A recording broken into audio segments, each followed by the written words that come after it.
Humanity's Truck. Today is September 13th, 2025. Here at Art All Night. Now, do I have your permission to record this? Yes, interview? you do. Could you just tell me your name right here in the Cayla Calhoun. All right, wonderful. Nice to meet you, Cayla. Now, are you from the area? Did you grow up around here? And if not, where did you grow up? I actually grew up in upstate New York. I actually grew up in a Christian national school, and got an arranged marriage when I was 20 years old, and then was able to finally, over the course of time, leave the cult, and I left the marriage too, around 26, 27, and then spent about a decade in Asheville, North Carolina, as a music journalist, and founded the Asheville Slam Poetry Team, and was a radio DJ there. And then I moved to Birmingham, Alabama to take care of my grandmother, end of life care at the end of COVID, and was there until very recently. I had a job there. When I moved there, I considered myself genderqueer, not transgender. It's been a long path for me, especially from where I came from. So getting there, when I first got there, the first job I got, I was still able to, in my head, I could still dress as a boy or dress as a girl. And once I came out as transgender in 2023, then at the end of in 2024, I lost my job I was with because our restaurant started downsizing significantly, and not having the option to dress as a boy made it really hard to get a job in Alabama. So as a certified sommelier with about 20 years of fine dining experience, I got turned down by every job in Alabama and Birmingham, at least. I had Outback Steakhouse telling me that they had people more qualified than me. So spent 8 months looking for a job. Couldn't find one. Also, with the political climate, being transgender in Alabama, one, I couldn't find a job. Two, it made me nervous. So I moved here in January to take a job as a sommelier at a restaurant here. Well, so definitely for life that you have right there. And it's very heartbreaking to hear that you felt so disconnected from the culture that you were placed into as a child and even growing up. So from the heartbreak that you had growing up and coming into your own and your own identity, what attracted you to a place like Washington, D.C. There were a couple things. I've been very involved in poetry. I'd been a full-time writer for years, and then I got into the wine business during COVID. And so as I pursued certifications to really get paid for the work I'd done, I kind of had to be in a city that's pretty large. Most smaller cities don't have enough positions of what I'm looking for.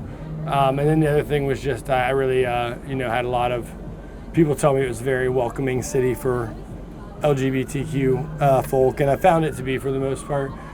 Pride here, World Pride, I live on 14th and R, so World Pride was right outside my door. And I've never experienced the pride that wasn't in the South. And World Pride here was nothing like the prides in the South. Right. That's good. So overall, a generally positive experience of your time coming here? In some ways not. I ride a one wheel. I don't right now, but I have a one wheel. It's like an electric skateboard, and I ride it after work sometimes. On June 29th, I left work at about midnight, and I took my one wheel on a normal track I do, which is at take Rock Creek Parkway. Then down towards the monuments, come out by Lincoln, and ride through there. And it's nice at night. And I passed some gentlemen.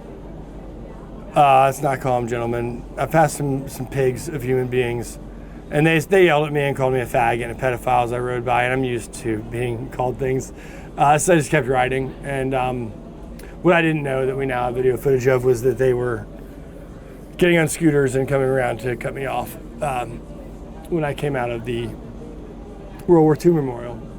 And they beat me, and they raped me, and they broke 7 ribs, fractured my femur, shattered my elbow, fractured the 4th vertebrae in my neck, 8 facial fractures. You can still kind of see. That's why I can't wear the contacts anymore. My face got rearranged. It doesn't fit. Traumatic brain injury. So that was June 29th. I've been rehabbing really hard, and I'm back in DC. I left DC for a little while.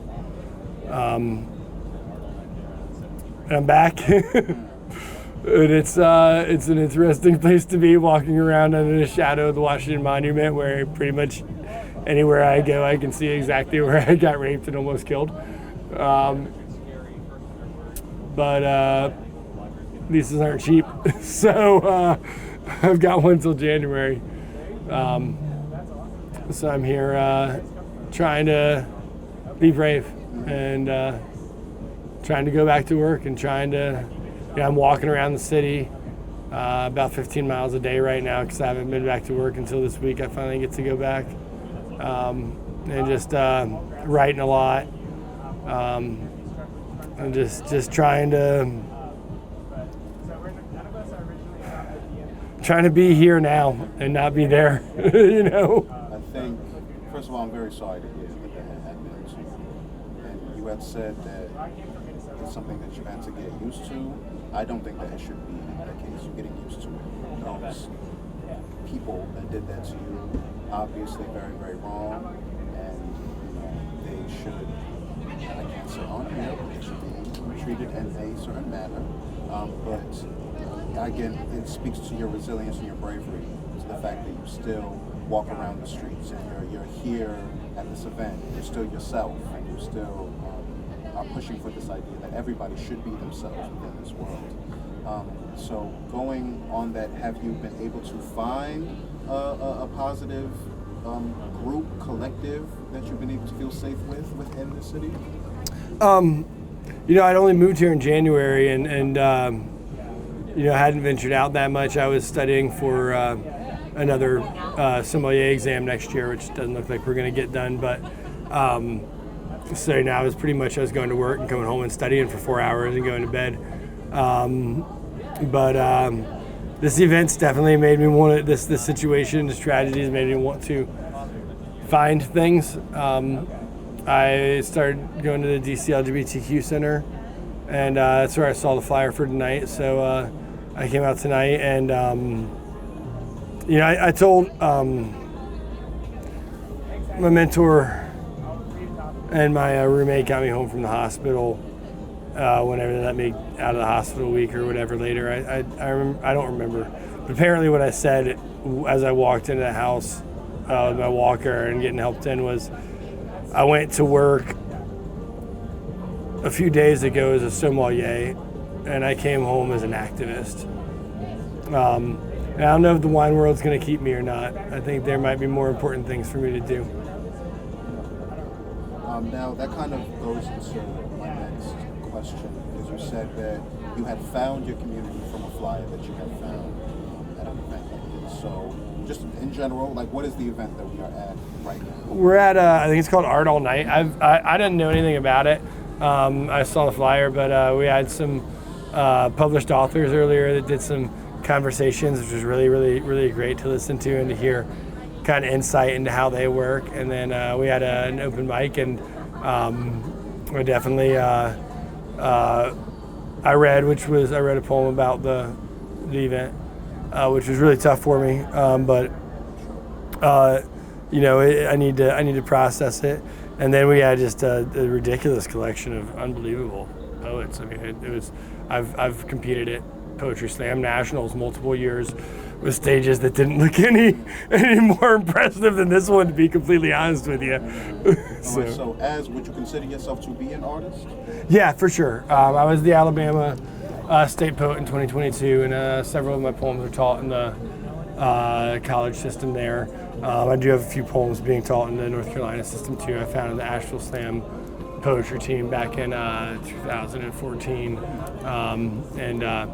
I've got a band, Blake Allen's Motion to Matter, that I write for, and I try to perform and get out with my poetry as well, whenever I can. Poetry is something it's been my whole life.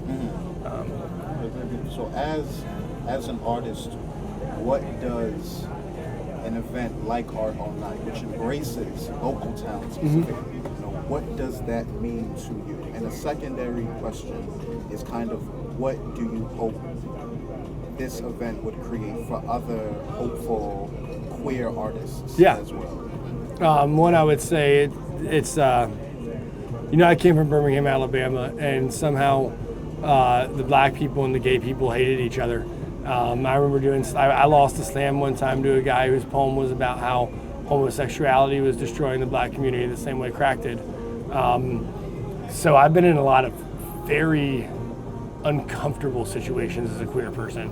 And I've had white people be discriminatory too. Just Alabama, somehow we ended up set up with this weird, like the two most oppressed groups fighting with each other. It was fucking ridiculous. I wanted to fix it so bad, and it just was years and years, man. It was hard. But so this is so welcoming right off the bat to come in and just feel safe and welcome. And I tell people I know I'm safe in a room.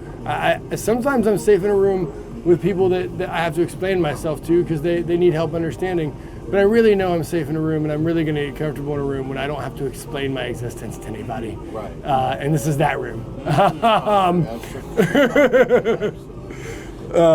So, and I think that could bring a lot of things to. I think for a lot of people, I'm pretty doggedly myself, and I've been through some shit, and I just continue to be myself. But not everybody is able to access that, and this is a place where you could absolutely be yourself.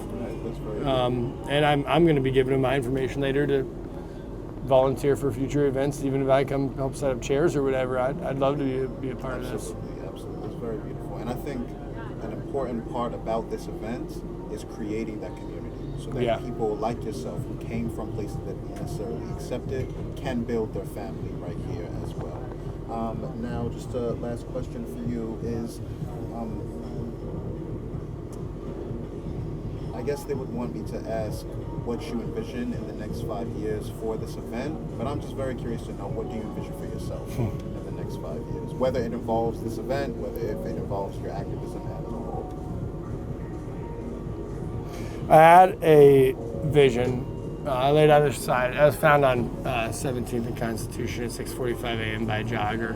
The last video clip was about 1:15 a.m. So I was left for about 5 hours, and I had a vision. Whatever. Y'all can all laugh at me, but the vision told me that I'm not going to live to be 50, that I'm not going to find a life partner, and that I'm never going to feel like I found my home. What that told me was that I got a lot of other work to do. What that told me is that the next few years are going to be committed to activism, committed to raising awareness, committed to putting myself out there in any way I can to just make it a little easier for the 17, 16, 15, 18-year-old trans kid that has to deal with this fucking bullshit world that we've landed in. But you know what, Cayla, try, we shall try. Thank you so much. Thank you, Ken.